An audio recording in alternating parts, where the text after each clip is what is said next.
સુરત શહેરમાં ચાલી રહેલી ખાસ મતદાર સુધારણા પ્રક્રિયા દરમિયાન મતદારોને થઈ રહેલી અગવડતાઓ અને જટિલતાઓને ધ્યાનમાં લઈને કોંગ્રેસ પક્ષના એક પ્રતિનિધિ મંડળે આજે સુરતના જિલ્લા કલેક્ટર સમક્ષ રજૂઆત કરી છે। આ રજૂઆતમાં મુખ્યત્વે મતદાર યાદી સુધારણા કાર્યક્રમને લગતા 7 મુદ્દાઓ પર ભાર મૂકવામાં આવ્યો છે।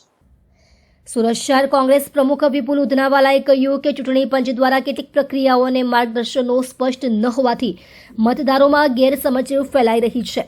તેમણે કહ્યું, અમારું લક્ષ્ય મતદારોની સમસ્યાઓનું નિરાકરણ અને આ સમગ્ર પ્રક્રિયાને સરળ અને પારદર્શી બનાવવાનું છે।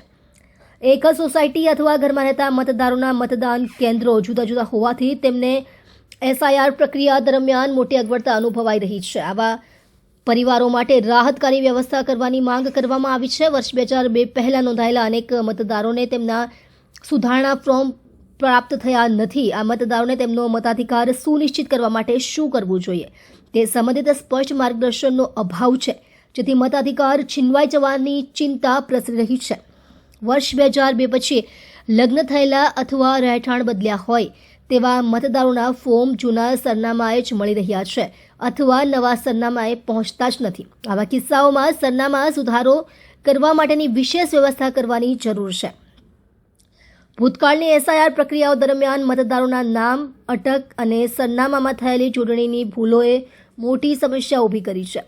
આ ભૂલો સુધારવા માટે સરળ પ્રક્રિયા શરૂ કરવાની માંગ કરવામાં આવી છે। સત્તાધારી પક્ષના ધારાસભ્યોની કચેરીઓમાંથી વગર પુરાવા અને ઢગલાબંધ ફોર્મ બૂથ લેવલ ઓફિસર પાસે સબમિટ કરવામાં આવી રહ્યા છે, જે એક પક્ષીય અને અન્યાયી પ્રવૃત્તિ તરીકે દેખાઈ રહી છે।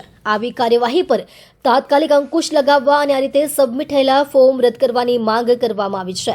પરપ્રાંતીય મતદારોના નામ એક કરતાં વધુ રાજ્યના મતદારોના મતદાર યાદીઓમાં નોંધાયેલા હોવાની આશંકા વ્યક્ત કરવામાં આવી છે।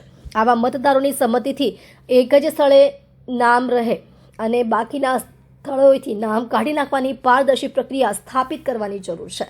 ઘણા મતદારોએ BLO દ્વારા તેમના ઘરે ફોર્મ ન પહોંચાડવાની ફરિયાદ કરી છે, ખાસ કરીને વૃદ્ધ મહિલા, વિકલાંગ અને નોકરિયાત વર્ગના લોકોના ઘરે। આ ઉપરાંત જેમના ઘરે ફોર્મ ન પહોંચે તેઓને SIR પ્રક્રિયામાં કેવી રીતે ભાગ લેવો તેની માહિતી સાર્વજનિક પ્રચાર દ્વારા પહોંચાડવાની આવશ્યકતા પણ રેખાંકિત કરવામાં આવી છે।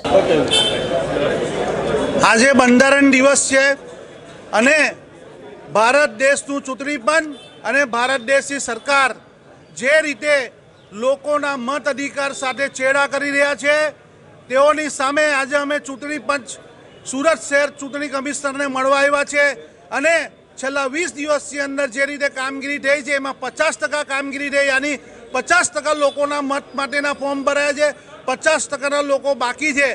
જ્યારે બાબા સાહેબ આંબેડકર સાહેબનું બંધારણ, ભારત દેશનું બંધારણ જે રીતે આપણને આપણો મત અધિકાર આપ્યો છે અને એ મત અધિકાર આ સરકાર છીનવી અને ગુલામી તરફ લઈ જવા માટેની એક કોશિશ કરી રહી છે, ત્યારે હું અહીંયાથી ચૂંટણી પંચને આહ્વાન કરું છું કે ભારત દેશ કોઈ અમારા સુરત શહેરનો એક પણ નાગરિકનો મત અધિકાર છીનવાશે તો કોંગ્રેસ પાર્ટી રોડ પર આવશે, આંદોલન કરશે અને આઝાદીની જે મૂવમેન્ટ કરી હતી એ રીતની મૂવમેન્ટ કરી અને પોતાનો અધિકાર મેળવશે। એટલે અમને અહીંયાથી ચેતવણી આપવામાં આવે છે કે અમારા દેશનો, અમારા એક પણ નાગરિકનો મતદાર અધિકાર છીનવાવો નહીં જોઈએ।